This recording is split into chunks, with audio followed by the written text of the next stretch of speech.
자, 그런데 어제 이화영 씨 재판이 있었는데 이화영 씨 재판이 조금 순조롭게 진행이 안 됐죠. 오전 재판은 파행이 됐습니다.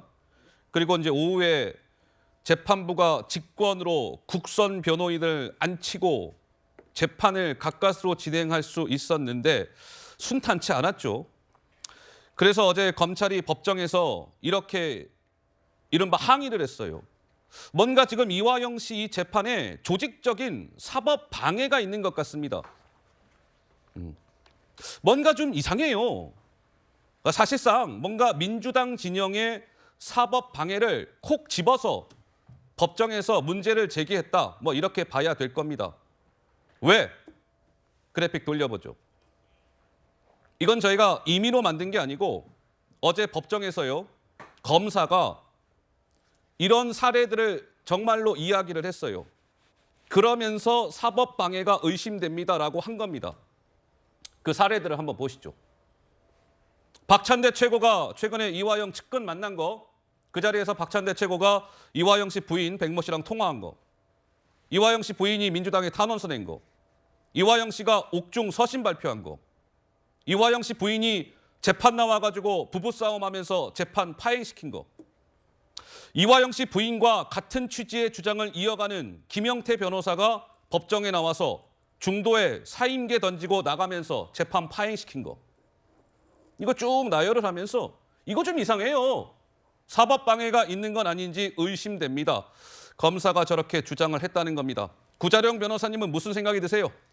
사법방해가 굉장히 심스럽고 이건 조직적으로 이화영 평화부지사를 오히려 고립시키고 인권 탄압은 민주당에서 하는 거 아닌가 이런 생각까지도 드는데 원래 흉악범도 헌법상의 권리로서 변호인의 조력을 받아야 돼. 이제는 이화영 평화부지사가 정말 치근한 마음까지 들거든요. 세상에 정말 전 우주에서 단 한 명 고립돼 있는 사람이 돼버렸구나. 부인마저도 조력해주지 않겠다라고 선언할 정도고 변호사들까지도 다 사임해버리는데 이 이화영 평화부지사는 정말 딱하다, 짠하다 이런 마음까지도 들고 이런 상황을 만드는 거는 정말 그 거대한 권력에 의한 그런 민주당에 의한 이런 작용이 아닌가 이런 생각이 드는데 예?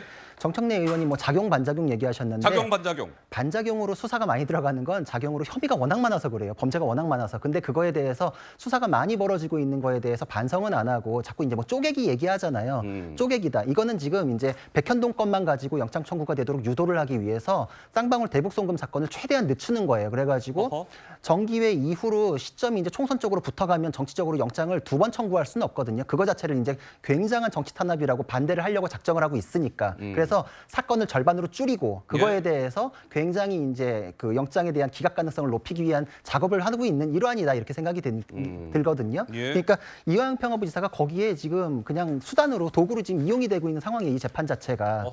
그러니까 이 모든 것은 이재명 대표의 영장과 관련해서만 이게 머리가 돌아가는 것이고 이화영 평화부지사의 변호인들마저도 이화영 평화부지사를 의뢰인으로서 정말 안중에라도 두고 있으면 이렇게는 못한다. 예. 정말 이화영 평화부지사가 이제는 치근한 지경까지 왔다 이렇게 생각이 듭니다. 기억을 돌이켜보니까 한동훈 법무부 장관도 최근에 일련의 이러한 상황들과 관련해서 사법 방해라고 이야기하면서 스토킹이라는 표현을 쓴 바가 있었습니다. 그 목소리 잠깐 듣고 가시죠. 최근에 이제 이화영 부지사 진술이 오락가락하는 것을 두고 민주당에서는 이제 검찰이 회유 압박한다면서 검찰이 항의 방문까지 했는데 어떻게 생각하시는지. 민주당이 자기 편이 한 불리한 진술을 뒤집어 보려고 검찰청에 몰려가서 들어눕고 영치금 보내기 운동하고 성명서 내고 가족 접촉하고 면회에서 진술 번복하라고 압박하고 하는 행태를 보이고 있는데요. 이건 권력을 악용한 최악의 사법 방해이자 스토킹에 가까운 행태라고 생각합니다. 자, 한동훈 장관에 이어서 더불어민주당 내의 검사 출신 의원 조응천 의원이 있죠. 근데 조응천 의원이 또 의미심장한 얘기를 했어요. 이른바 일련의 민주당 진영의 이런 움직임들이 오히려 민주당 이재명 대표의 구속 가능성을 낮추는 게 아니라 오히려 높일 수도 있습니다. 이런 취지의 주장입니다. 들어보시죠. 구속 가능성은 어떻게 보십니까? 상당히 비정상적인 이런 진행이 좀 되고 있는데 요는 이화영 전 부지사의 진술, 검찰 진술에 대한 증거능력 부여 과정에서 지금 딱 걸려 있는 거거든요. 예. 그러니까 이게 법원이 그렇게 좋지 않게 볼 것 아닌가. 증거를 오염시키려는 시도로 볼 우려가 있다. 그래서 증거 인멸의 우려 쪽으로 만약에 방점이 주어진다면 가능성은 조금 더 올라가겠죠. 네, 뭐 검찰에서는 지금 이 그래픽에 등장해 있는 일련의 이런 움직임도 뭐랄까 뭐 증거 인멸 시도가 아닌지 의심하고 있다 뭐 이런 건데 우리 조정원 의원님은 좀 어떻게 보시는지요?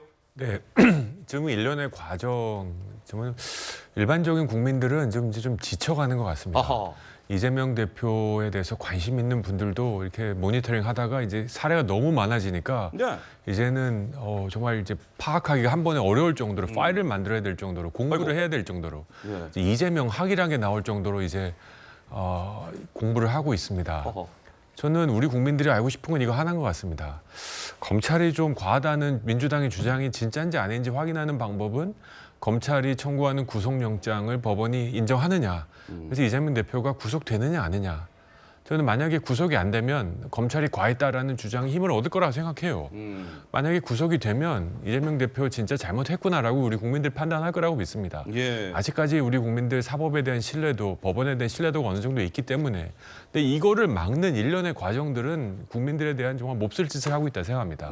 들어놓고 영치금 보내고 선거 재판 계속 연장하게 만들고 끝도 없이 이렇게 가고 또 불체포 특권 하냐 마냐 지난주 민주당 모임에서 뭐 들어갔다가 투표하지 말고 나오자 예. 정말 그 국회 절차도 모르면서 이런 일련의 과정들 영장 심사를 막는 이재명 대표가 구속되는 게 맞아 안 맞아 법원의 판결을 지연시키는 일련의 모든 과정들은 예. 우리 국민들을 굉장히 짜증나게 하고 있다고 생각합니다. 한번 정말 이 구속되는지 안 되는지 보자라고 지금 다 기다리고 있거든요. 지금 경기를 하겠다고 하는데 연기되고 계속 어허. 지금 경기 일시가 운동 경기 일시가 연장되는 것하고 똑같은 느낌이다. 그래서 예. 지금 그만하고 예. 정말 진검승부를 하자. 검찰도 영장 청구하시고 국회도 이런 거 다 일련의 절차 다 신속하게 처리해서 법원 앞에 쓰도록 하자. 네. 그리고 그 결과를 두고 얘기하자. 이렇게 제안드리고 싶습니다. 근데 오늘 저희가 이제 아침에 왜 이제 현역 의원들이 이런저런 방송사에 아침에 라디오 인터뷰를 해요. 근데 한 가지 오늘 저희가 포인트를 발견했습니다. 뭐냐면 이재명 민주당 대표의 그 7인회라고 있잖아요. 7인회. 핵심 멤버들이 모인 7인회. 근데 7인회 멤버 중에 오늘 2명이 라디오에 출연을 했어요. 정성호, 김영진. 그런데 이 2명의 의원이 뭐랄까요? 뭐 마치 입이라도 맞춘 듯이 한동훈 이름 석자를 이야기하면서 겨냥을 이어갔습니다. 이렇게요. 들어보시죠. 가장 비정상 저질이 한동훈 법무부 장관인 것 같아요. 왜냐? 어떤 대한민국의 어떤 법무부 장관이 피고인에 대해서 이런 식의 발언한 사람이 있었습니까? 이거야말로 장관이 일선 수사기관에다 반드시 구속해야 된다. 이런 암시하는 거 아니겠습니까? 장관이 구체적인 사건에 관련해서 그다음에 이렇게 얘기하는 건 매우 비정상적인 거죠. 그리고 한동훈 장관도 얘기했듯이 깡패에게 민주당이 왜 이렇게 집착하냐라고 얘기를 하지 않습니까?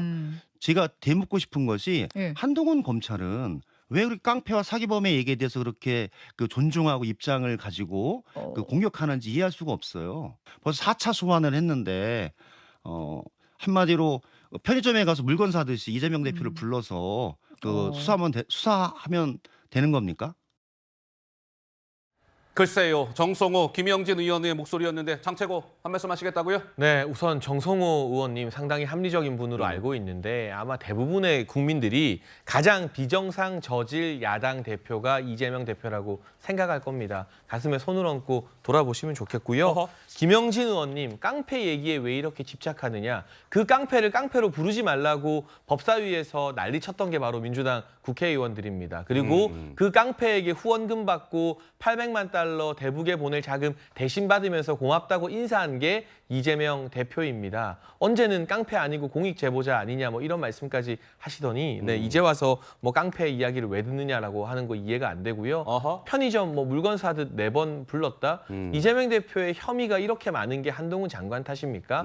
야당 대표가 아니었다면 평범한 일반인이었다면 아마 40번도 더 조사받았을 겁니다. 그나마 야당 대표니까 국회의원의 특권을 이용해서 4번밖에 안 불려간 것을 다행으로 아시길 바랍니다. 알겠습니다. 참고로 참 정성호 의원의 라디오 인터뷰는 오늘이 아니고 어제 목소리였다고 합니다. 정정해 드리도록 하겠습니다.